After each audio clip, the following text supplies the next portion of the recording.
How does a civilization, possessing only soft copper tools, manage to cut granite with the precision of a diamond laser?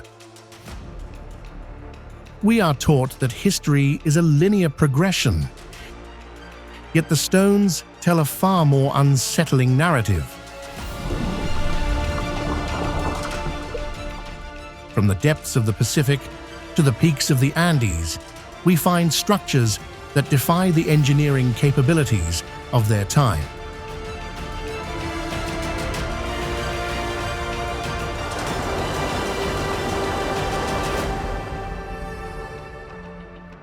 These are anomalies, suggesting a mastery of physics lost to history. This journey leads to a final discovery in Turkey that threatens to tear up the entire timeline of human civilization.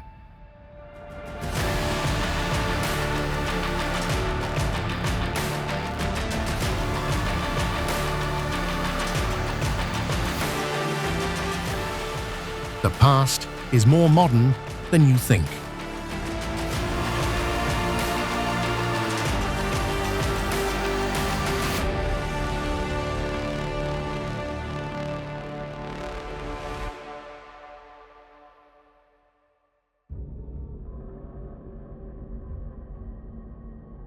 How does a structure built 4,500 years ago align to true north with an accuracy that rivals the Greenwich Observatory?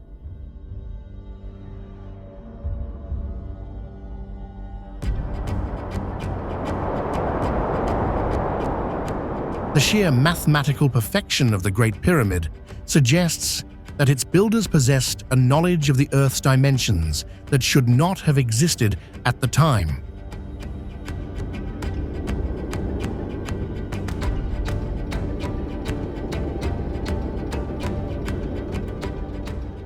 While the horizon is dominated by 2.3 million blocks of limestone, the real engineering miracle remains hidden deep inside the masonry.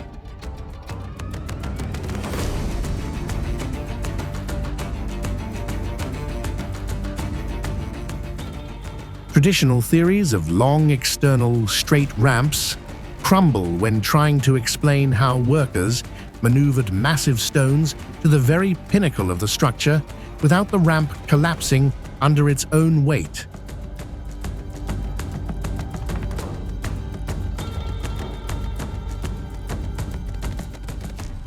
Architect Jean-Pierre Houdin proposes a more elegant solution: an internal spiral ramp, a mile-long tunnel winding upward inside the pyramid itself, allowing workers to turn corners and continue the ascent protected from the elements. This was not a chaotic construction site driven by the whip of a slave driver. Archaeological evidence points to a highly organized city of skilled artisans, well-fed and paid, operating under a project management system so efficient it would baffle a modern logistics company. They were moving a mountain block by block, driven by a singular, unified purpose that transcended the lifespan of the workers themselves.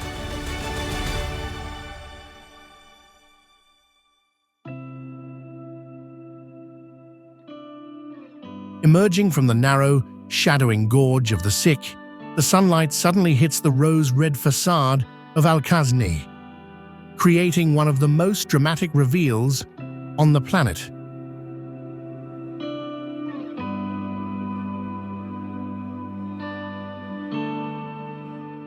Yet the true genius of the Nabateans was not in their ability to carve pretty shapes, but in their mastery of the harsh desert environment.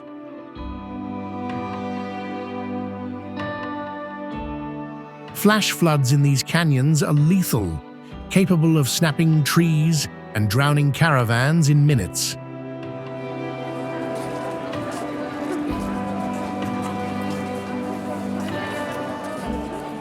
To survive here, The architects engineered a complex network of dams, cisterns, and conduits that diverted the violent waters and stored them for the dry season, turning a death trap into an artificial oasis.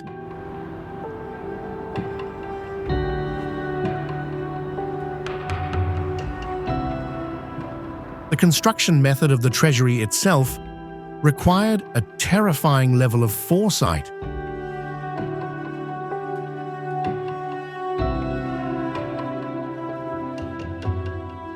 Unlike a built structure where mistakes can be corrected by removing a brick, this is subtractive architecture. Masons had to start at the very top of the cliff face, carving a ledge to stand on, and work their way down. They were visualizing the final three-dimensional masterpiece in reverse, removing thousands of tons of rock.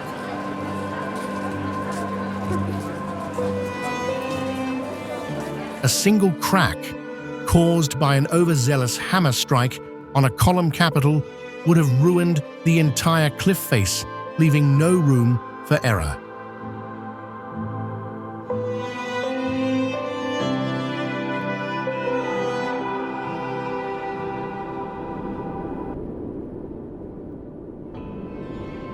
Why build a city of granite on a jagged ridge between two Andean peaks directly on top of a geological fault line?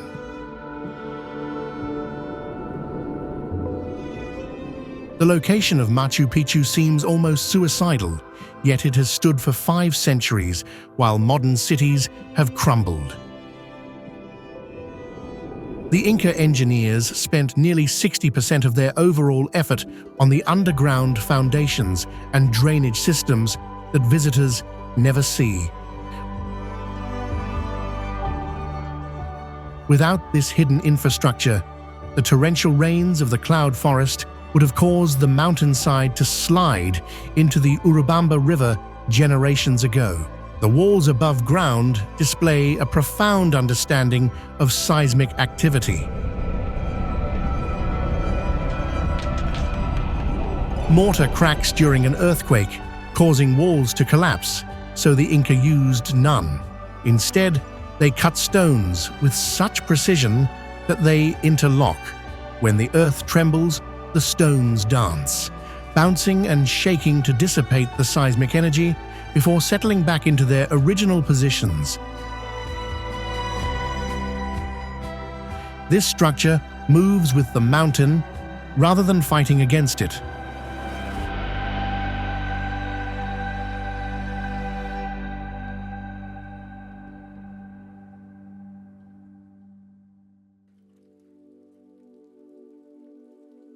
A few miles outside the former Incan capital lies a fortress that makes other megalithic sites look like miniature models.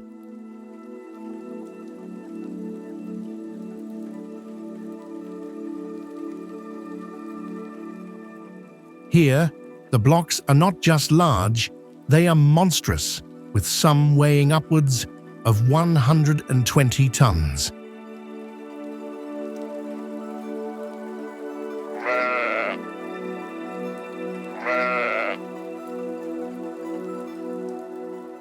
The corners of these limestone behemoths are rounded and fit together in a complex, irregular polygon style that resembles a 3-dimensional jigsaw puzzle.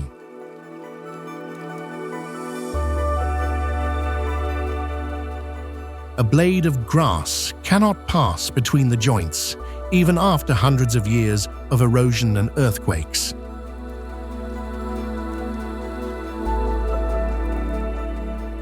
The sheer difficulty of shaping such hard stone with primitive tools has led to wild speculation.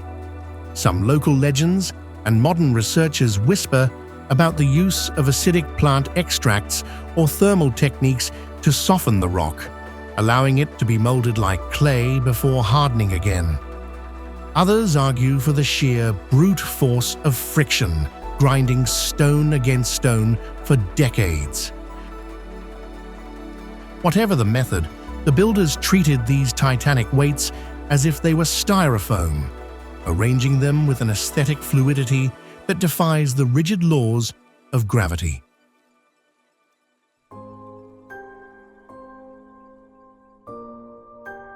Face the rising sun, but Angkor Wat stares directly into the sunset.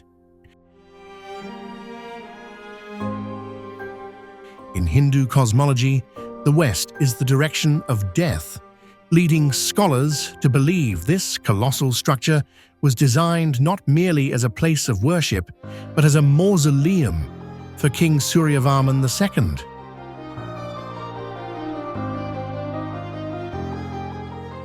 Walking through its endless corridors feels like entering a celestial library carved in stone.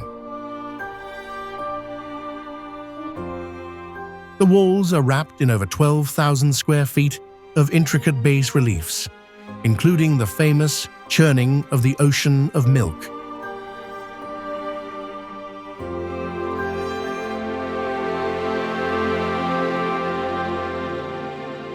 This carving depicts a violent cosmic tug-of-war, where gods and demons pull on the body of a giant serpent to extract the elixir of immortality.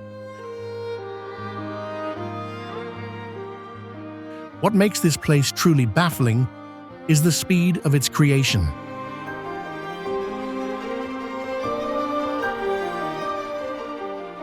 European cathedrals of the same era often took centuries to complete, spanning multiple generations of architects.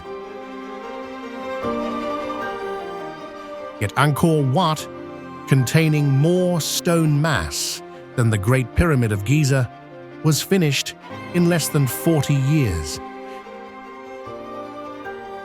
The entire empire mobilized to quarry, transport, and carve millions of sandstone blocks, racing against time to finish this obsession before the king took his final breath.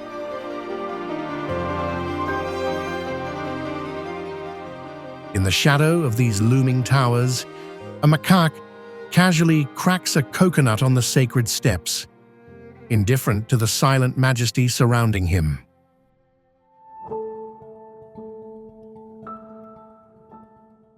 Imagine standing on a mountain peak and deciding to carve a skyscraper out of the ground beneath your feet, starting from the roof and working your way down to the basement.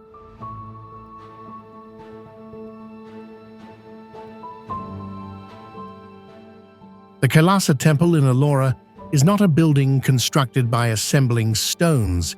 It is a sculpture on an industrial scale, a result of pure subtraction.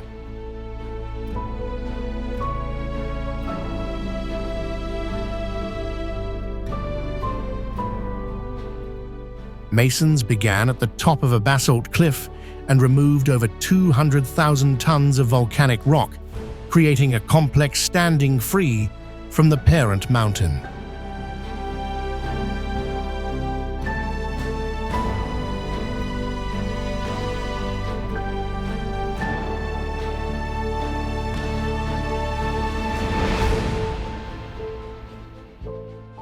Unlike a pyramid, where a misplaced block can be shifted, a single slip of a chisel here would have permanently disfigured a deity's face or collapsed a structural pillar, ruining the entire project.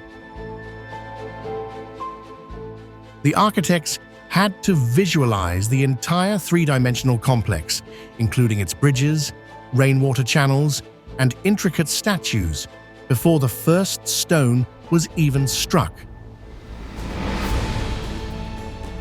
There was no scaffolding, as there was no structure to lean against until they created it. What troubles historians most is the timeline. Inscriptions suggest this subtractive wonder was completed in just 18 years.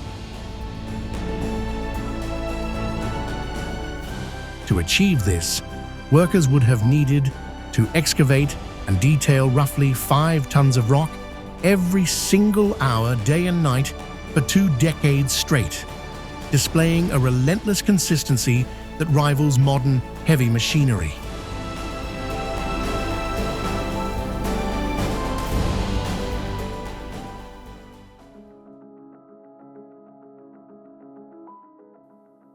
A massive column of magma solidified into granite punches through the flat forests of central Sri Lanka, rising 600 feet into the air.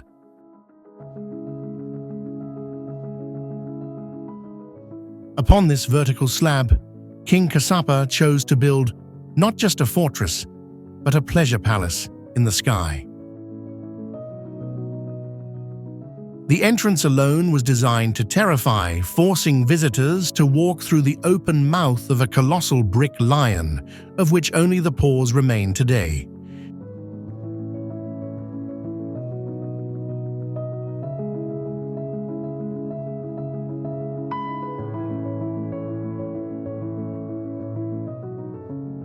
Scaling the vertical face required a perilous journey along the mirror wall, a plaster surface polished so highly that the king could see his reflection as he walked past frescoes of celestial maidens.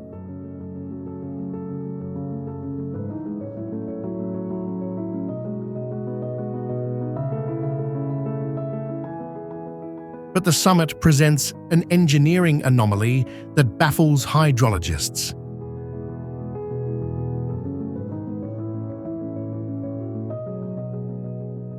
Despite being isolated on a sheer rock face with no connection to the ground, the summit features swimming pools and fountains that sprayed water constantly.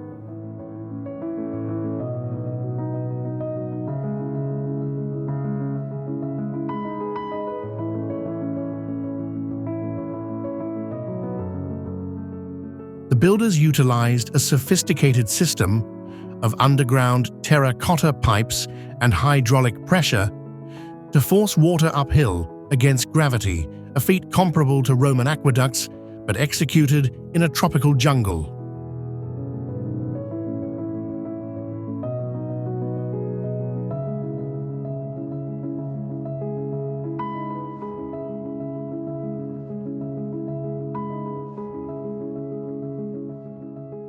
The pool remains full even during the dry season, suggesting a mastery of rainwater harvesting and storage that turned a barren rock into a lush floating garden above the canopy.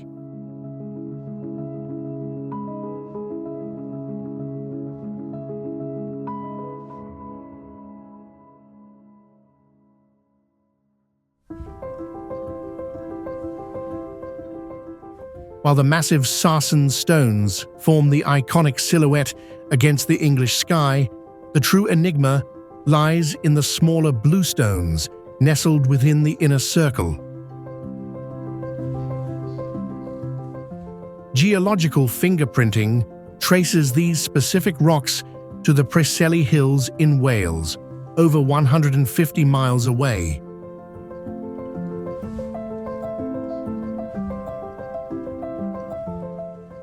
In an era before the wheel, Neolithic people dragged, floated or rolled these 4-ton pillars across diverse and difficult terrain, bypassing closer and more convenient quarries.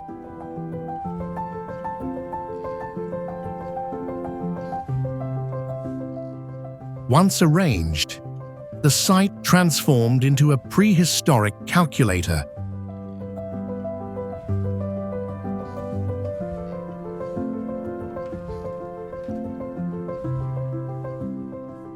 The alignment tracks the solar cycle with such fidelity that it frames the solstice sunrise and sunset, turning the movement of the heavens into a tangible architectural experience that continues to function without calibration.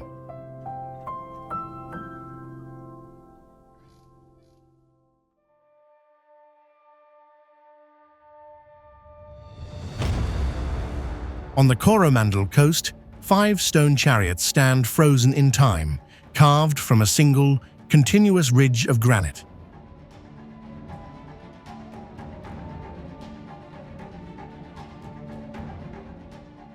These structures, known as the Pancharathas, never served as actual temples for worship.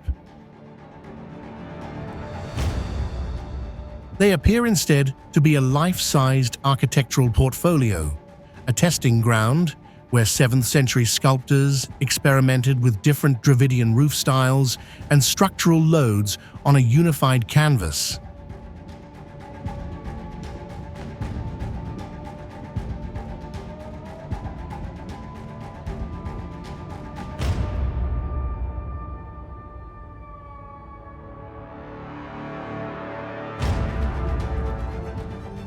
Each chariot displays a unique geometry, allowing master masons to perfect the techniques of monolithic subtraction before applying them to the grander temples of the south.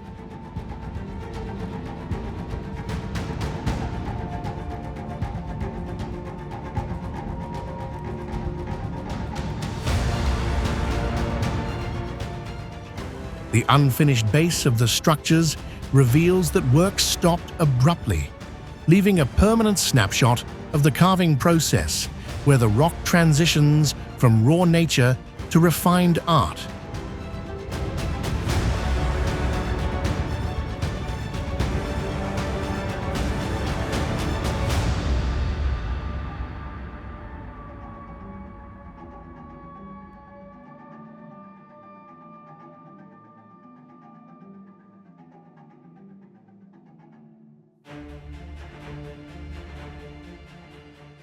Twice a year, a beam of sunlight pierces the darkness of the inner sanctuary, traveling 180 feet through solid rock to illuminate the face of Pharaoh Ramses II, while leaving the god of darkness next to him in shadow.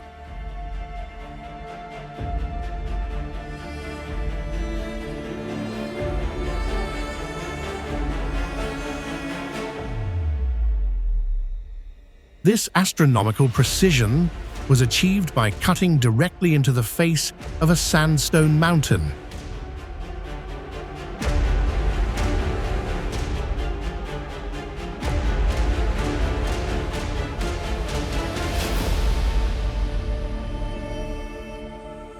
The difficulty of this ancient feat became apparent in the 1960s, when the construction of the Aswan High Dam threatened to submerge the site.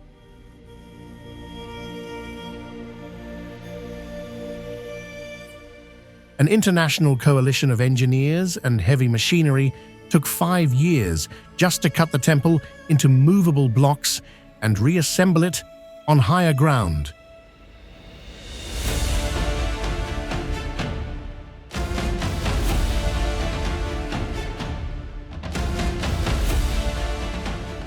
Even with modern cranes and hydraulics, the reassembled joints are visible today, whereas the ancient builders left a seamless mountain face.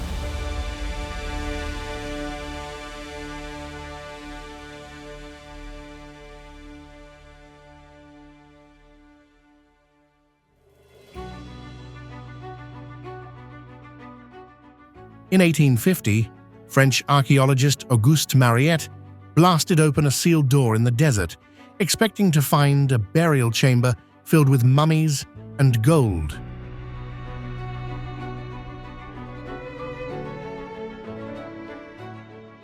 Instead, the dust cleared to reveal a subterranean gallery housing 24 granite nightmares. These are the black boxes of Saqqara.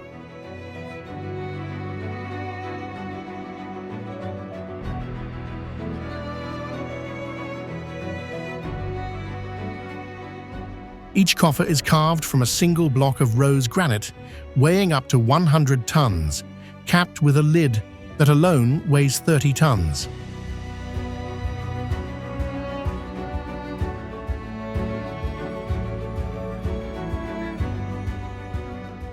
But the sheer mass is not what unnerves engineers. It is the finish. Shining a flashlight along the inner surface of these boxes reveals a reflection as clear as a mirror. The internal corners are not roughly hewn.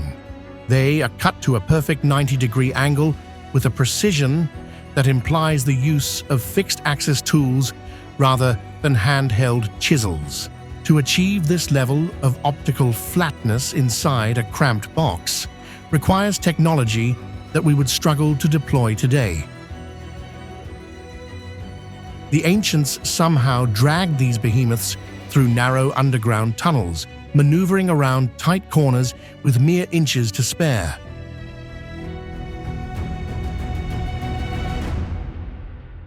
Although scholars expected to find the mummified remains of sacred Apis bulls inside, the builders instead sealed a pure vacuum within the granite, creating a containment system that seems designed for something far more volatile than a dead bull.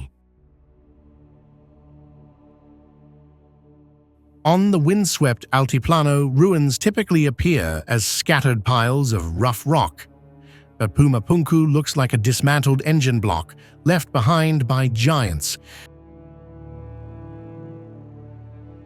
The grey andesite stones scattered here defy the natural fracture lines of geology. Andesite is silica-rich and incredibly brittle, yet the blocks display sharp, clean inside corners and precise drill holes that penetrate the rock with uniform depth.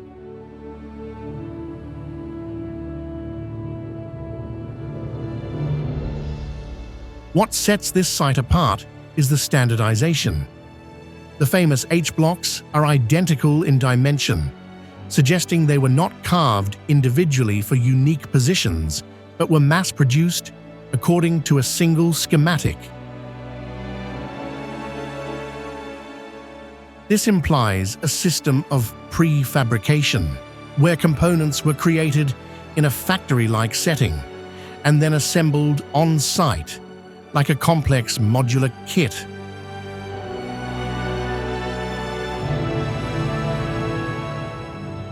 The interlocking joints are so intricate that they suggest the structure was designed to withstand immense vibration, holding together without a drop of mortar through centuries of seismic activity.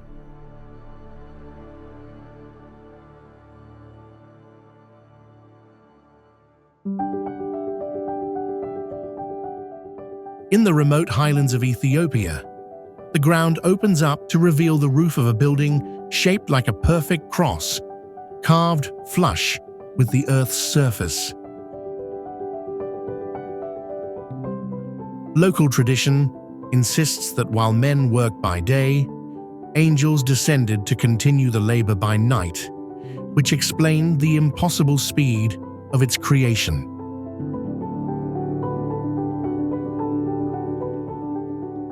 The geological reality offers a different kind of miracle.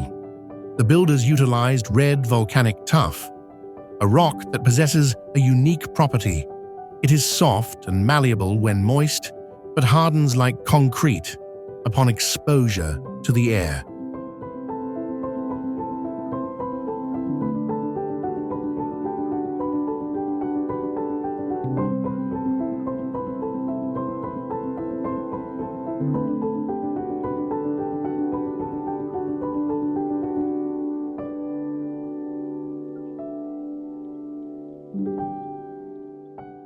This allowed for rapid carving, but required immediate precision before the stones set forever.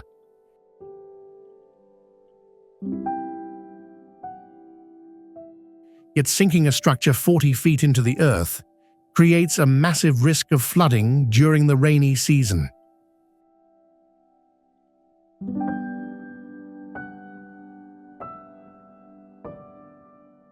To combat this, the site features a complex, hidden system of trenches and drainage tunnels that have kept the Church of St. George dry for 800 years.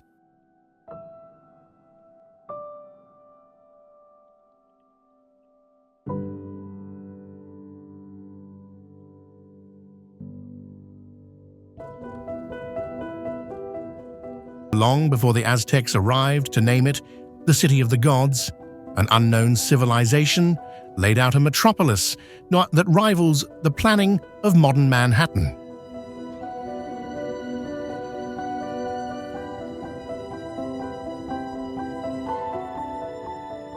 The central axis, known as the Avenue of the Dead, runs for miles, flanked by pyramids that align perfectly with the movements of the cosmos.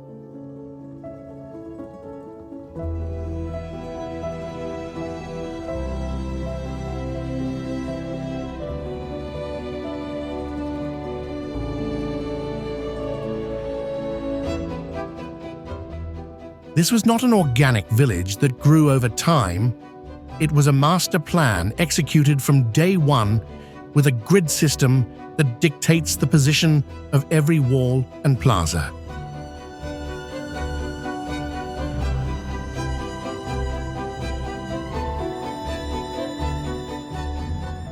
Beneath the heavy stone floors of the Sun Pyramid, archaeologists stumbled upon a feature that has no business being in a Stone Age temple: thick sheets of mica. This mineral is a potent electrical and thermal insulator used today in capacitors and high-voltage equipment. The mica found here was not local.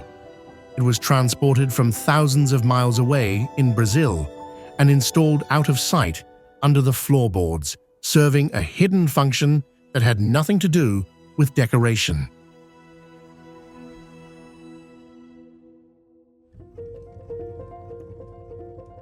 In the Bekaa Valley, the Romans built their grandest temple to Jupiter, but they constructed it atop a podium of limestone blocks that make their own imperial architecture look like toys.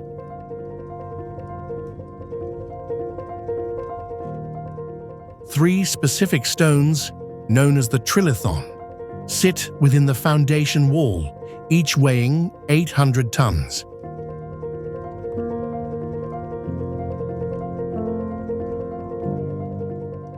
To visualize this mass, imagine lifting 3 fully loaded Boeing 747s and placing them 20 feet in the air with pinpoint accuracy.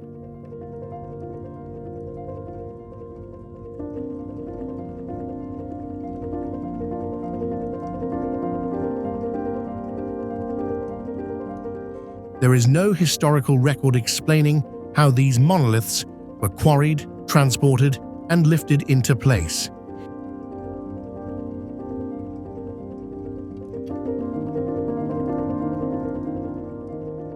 Even the largest modern mobile cranes would struggle to move a single one.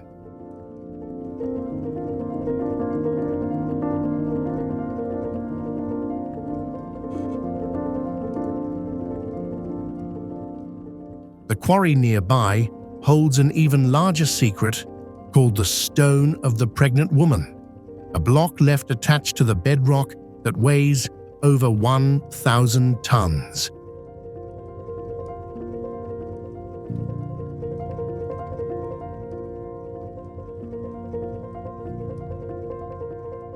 The sheer audacity of attempting to move such an object suggests a level of confidence in manipulating heavy mass that disappeared shortly after the site was abandoned.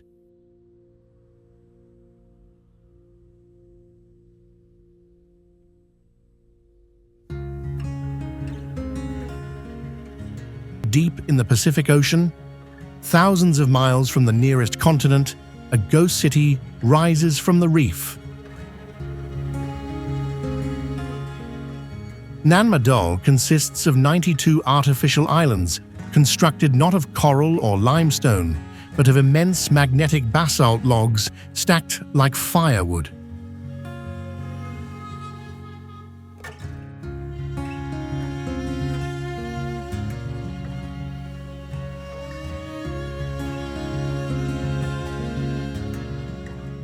These volcanic columns, some weighing 50 tons, were quarried on the opposite side of Pompeii and somehow transported through dense jungle and over fragile coral flats without the aid of wheels or pulleys.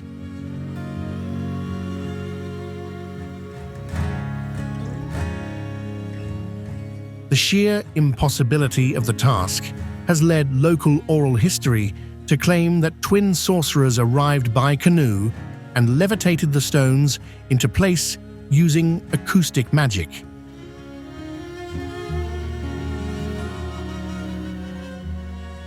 Modern archaeology suggests a slightly more grounded, yet equally ingenious method, suspending the stones beneath bamboo rafts to reduce their effective weight in the water, waiting for the high tide to lift them into position. This was a feat of logistics that turned the ocean itself into a construction crane, building a fortress that served both as a royal seat and a prison to control the island's rival chiefs. The walls, standing 25 feet high, create a labyrinth of canals that remains silent and foreboding, a testament to a power that could command the sea.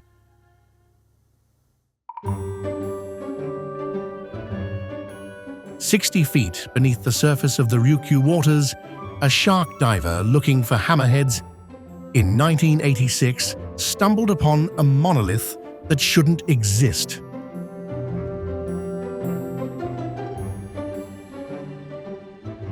The Yonaguni monument presents a massive sandstone formation with sharp 90-degree angles, flat terraces, and pillars that look suspiciously like a citadel swallowed by the ocean.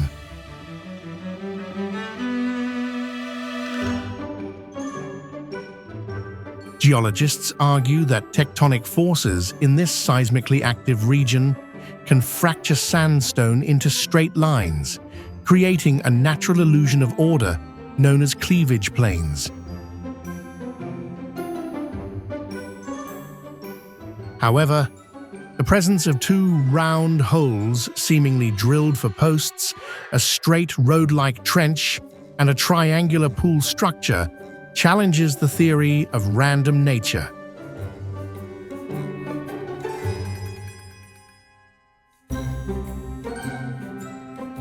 If human hands did shape this stone, they did so when this land was last above water during the last ice age over 10,000 years ago.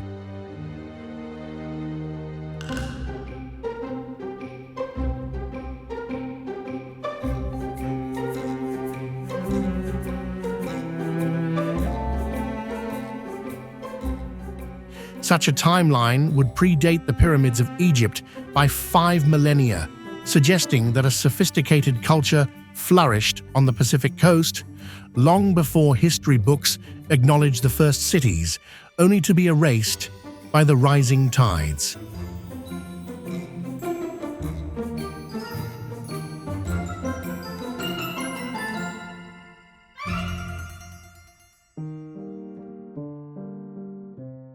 Standing in the Great Plaza and clapping hands produces a high-pitched chirping echo that mimics the call of the resplendent Quetzal, the sacred bird of the Maya.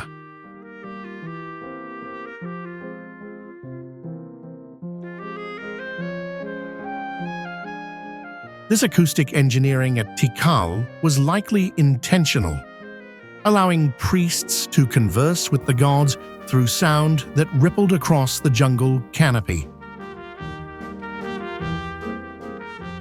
Yet the true marvel of this metropolis, once home to 90,000 people, lies in its survival without a natural water source. There are no rivers, lakes, or springs in this part of the Petén Bassin.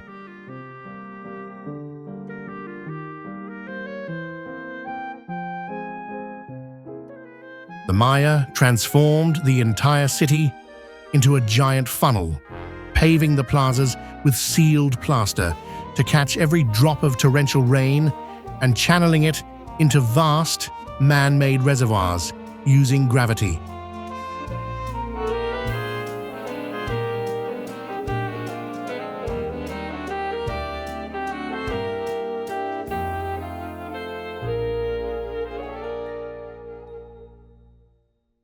They engineered a civilization that floated on a bubble of captured water, sustaining a dense population in a region that turns into a parched dust bowl for 4 months of the year.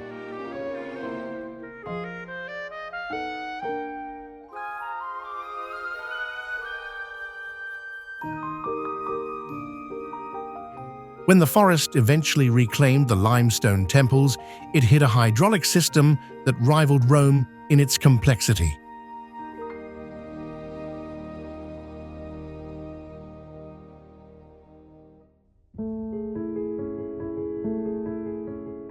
Seen from the air, the layout of Borobudur resembles a complex digital microchip or a three-dimensional tantric mandala, a geometric diagram of the universe.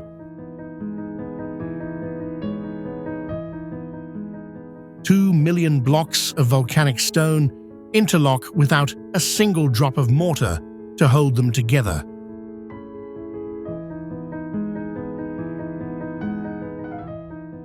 The builders relied entirely on gravity and precise joinery, using tongue-and-groove cuts, creating a flexible structure that has survived 12 centuries of volcanic eruptions and tropical earthquakes. The monument functions as an interactive textbook.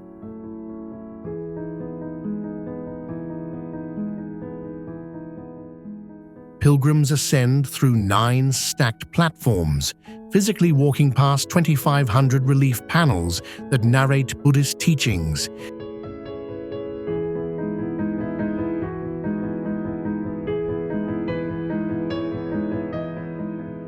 This is architectural coding, where the physical movement of the body through the corridors aligns with the spiritual progression of the mind.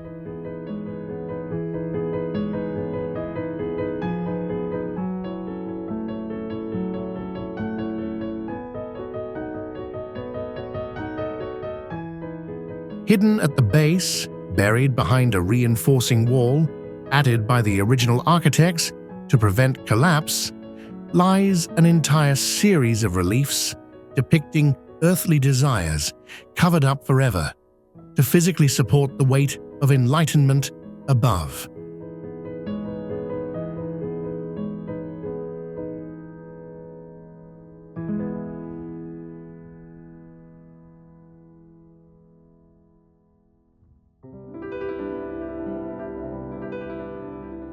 To walk through the hypostyle hall is to realize the utter insignificance of the human form against the ambition of the pharaohs.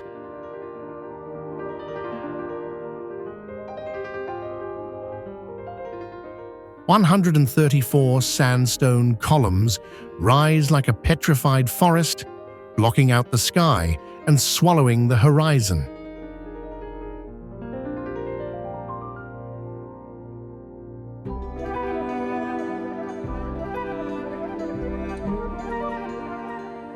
The true engineering madness sits atop these 80-foot pillars, massive cross-beams or architraves weighing nearly 70 tons each.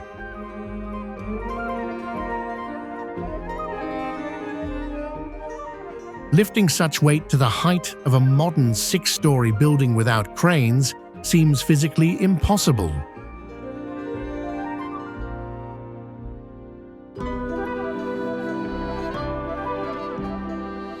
The builders likely employed a method of bearing their own progress, constructing massive ramps of earth and mud brick that swallowed the columns as they rose.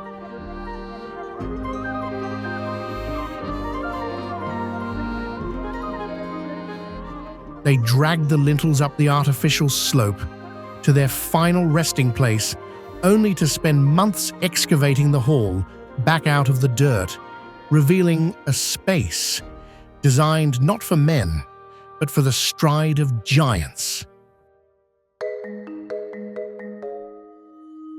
A gaze that follows the traveler from every angle defines the eerie atmosphere of Angkor Thom's center.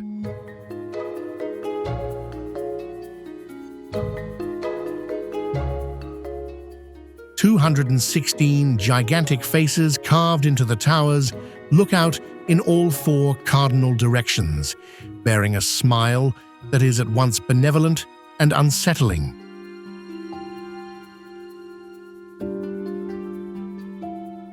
Unlike the sprawling horizontal grandeur of Angkor Wat, The Bayon compresses its energy into a vertical cluster of 54 Gothic towers, creating a claustrophobic labyrinth of stone.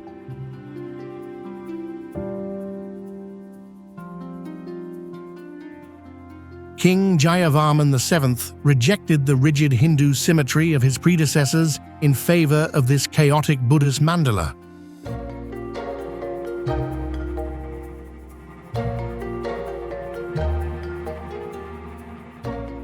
The architecture feels organic, as if the faces are pushing their way out of the rock itself, blurring the line between a built structure and a living mountain of watchful eyes.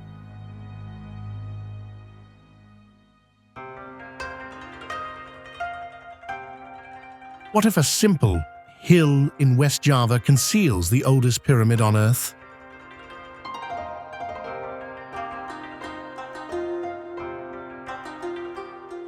Locals have long revered the site for its scattering of hexagonal basalt columns, assuming it was merely a megalithic terrace built on a natural volcanic neck.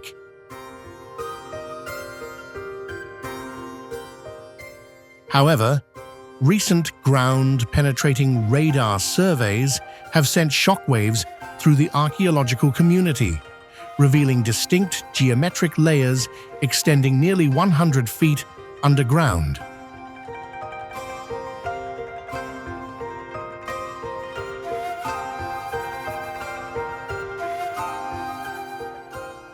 The scans suggest the presence of large rectangular chambers and voids that nature does not typically create.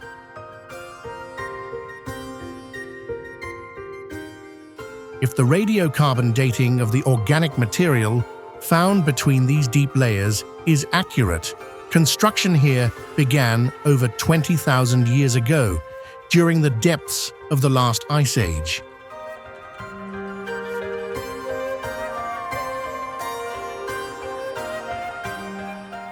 Such a timeline implies that a civilization capable of massive terraforming existed in Indonesia thousands of years before the first stone was laid in Egypt, challenging the very bedrock of history.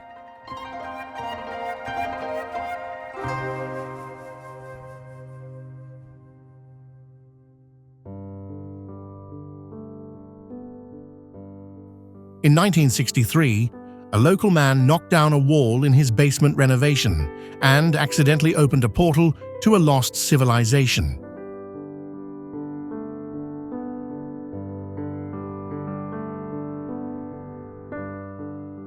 Derinkuyu is an 18-story skyscraper buried upside down in the soft, volcanic rock of Cappadocia.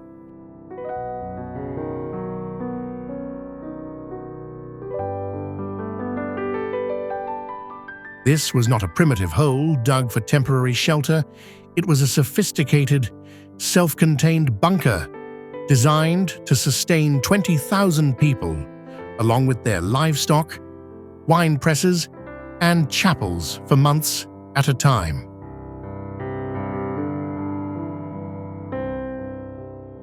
The most terrifying aspect of the design reveals the constant threat its inhabitants faced from the surface.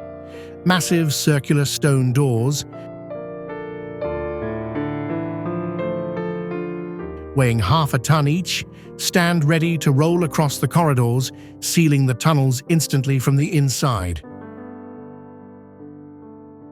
To keep thousands of refugees from suffocating deep underground, the engineers drilled ventilation shafts reaching 55 meters down, piercing the water table to provide both fresh air and hydration.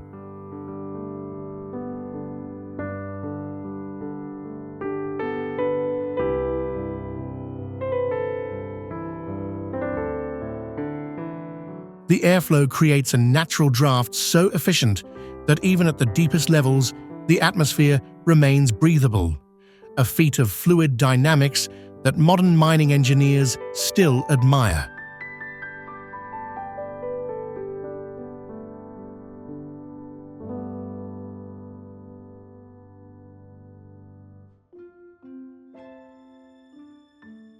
Deep in the mountains near Nanjing lies a project so ambitious it was doomed to fail.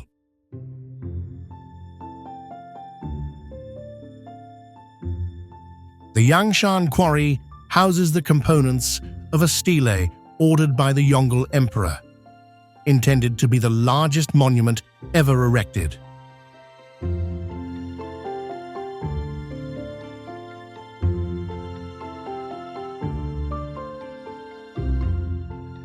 The base, the body, and the head of the stele were carved separately directly out of the mountainside. If assembled, the total weight would exceed 30,000 tons, with the heaviest single piece weighing over 16,000 tons.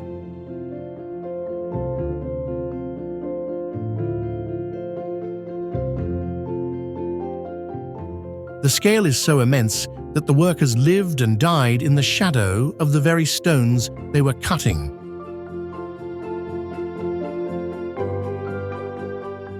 Work stopped abruptly when the engineers realized that no amount of human labor or mechanical advantage available could ever move the blocks from the quarry to the tomb site.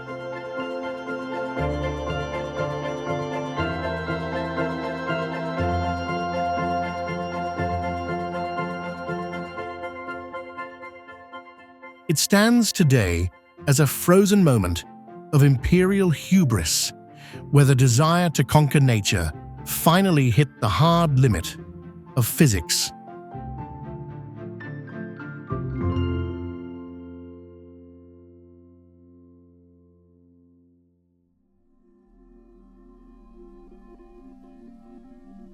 A horseshoe-shaped cliff overlooking the Wagora River hides 30 distinct prayer halls that were forgotten by the world for over a millennium.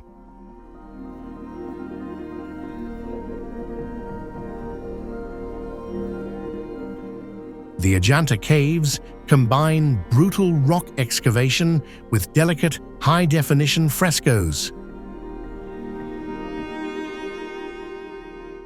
Artists painted intricate scenes of the Buddha's life in the deepest recesses of the rock, where natural light does not reach.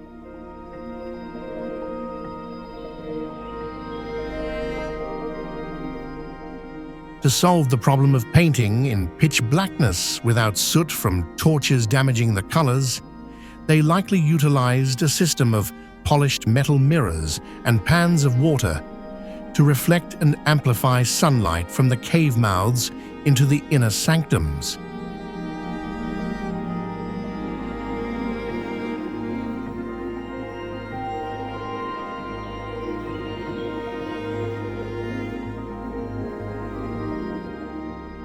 This technique illuminated the walls with a soft, diffuse glow, allowing painters to execute detailed brushwork that remains vibrant today.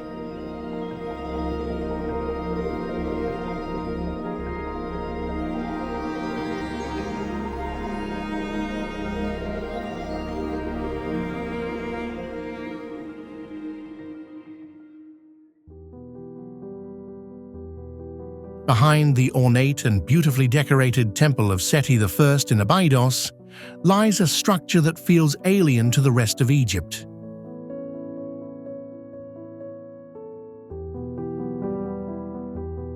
The Osirishon is sunk deep into the ground, built with massive blocks of red granite that lack the intricate hieroglyphs and carvings found everywhere else in the region.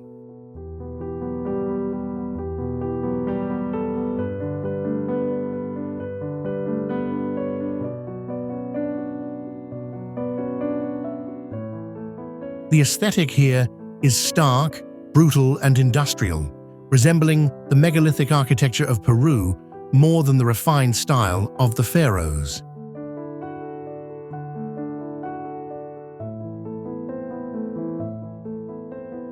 Immense pillars support roofs made of stone slabs weighing up to 100 tons. The most perplexing feature is that the temple was designed to be flooded.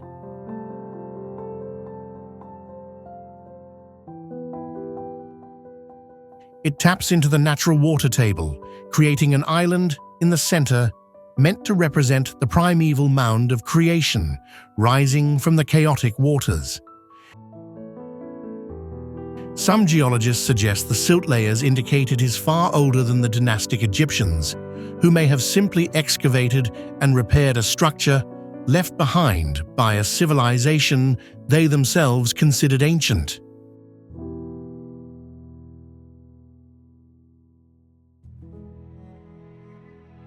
While Petra hides in a canyon, its lonely sister Hegra stands exposed on the open plains of the Arabian desert.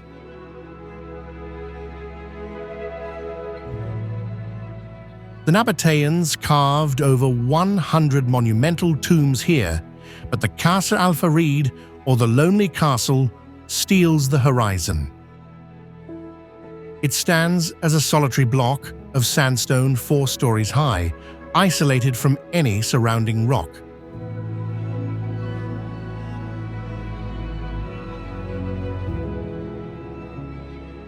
The lower third of the facade remains rough and unfinished, offering a frozen tutorial on their methodology.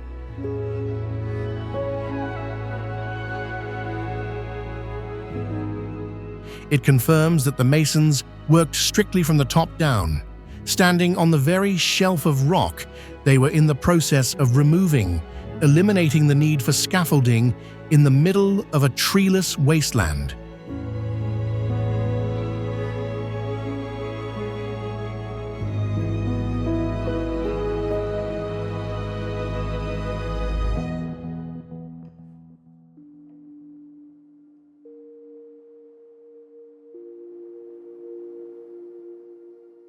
On the days of the vernal and autumnal equinoxes, thousands of people gather at the base of El Castillo to witness a phenomenon that merges architecture with cinema. As the sun sets, the jagged shadows of the pyramid's 9 terraces project onto the northern balustrade, creating the perfect illusion of a diamond-backed serpent slithering down the stone from the heavens to the earth.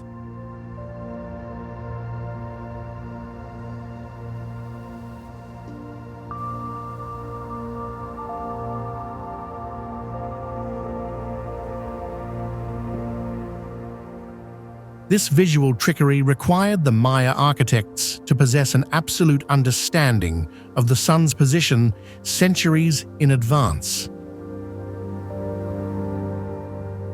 The structure itself functions as a physical calendar. Each of the 4 sides has 91 steps, which, when added to the top platform, equals 365, representing the exact number of days in the solar year.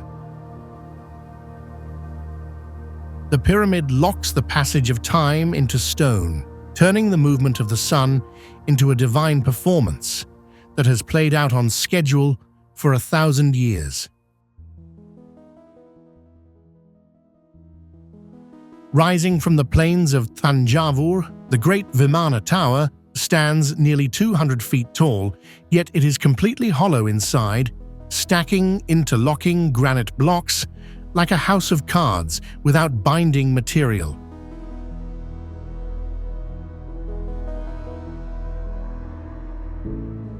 The true engineering conundrum sits at the very pinnacle.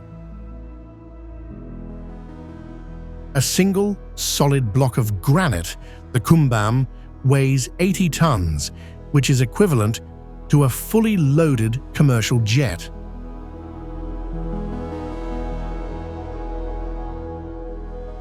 Placing such a massive weight at that altitude without modern cranes defies simple explanation.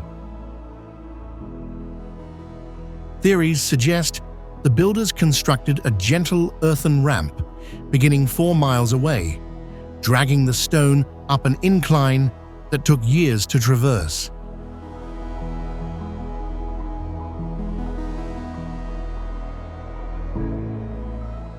This colossal effort turned the temple into a gravity-defying puzzle, where the sheer weight of the capstone acts as the keystone, locking the entire hollow tower beneath it into place against the winds of the Bay of Bengal.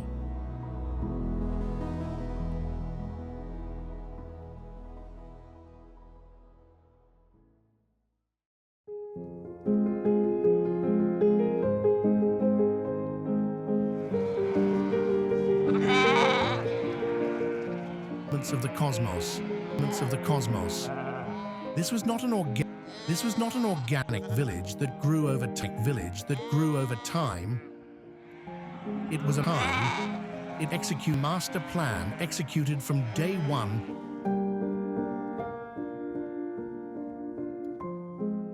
From day one, with a grid system that dictates the position of every wall and plaza. Beneath the heavy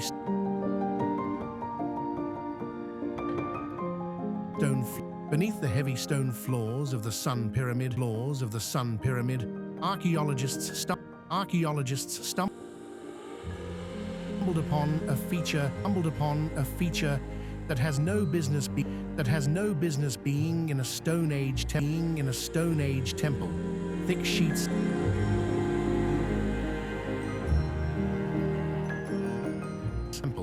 Thick sheets of mica. This mineral is a potent electrical and thermal insulator used today.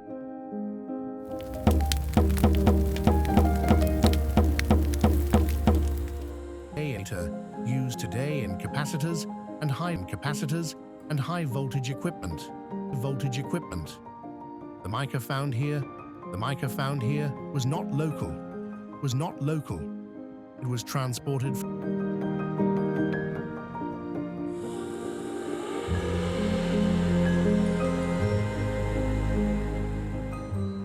It was transported from thousands of miles away in Brazil,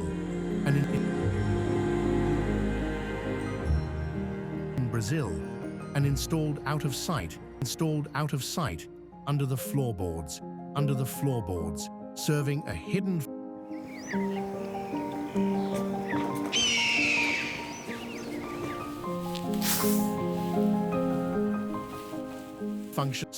hidden function that had nothing to do with decoration. 15. Baalbek, Lebanon. In the Bekaa Valley, the Romans built their grandest temple to Jupiter, but they constructed it atop a podium of limestone blocks.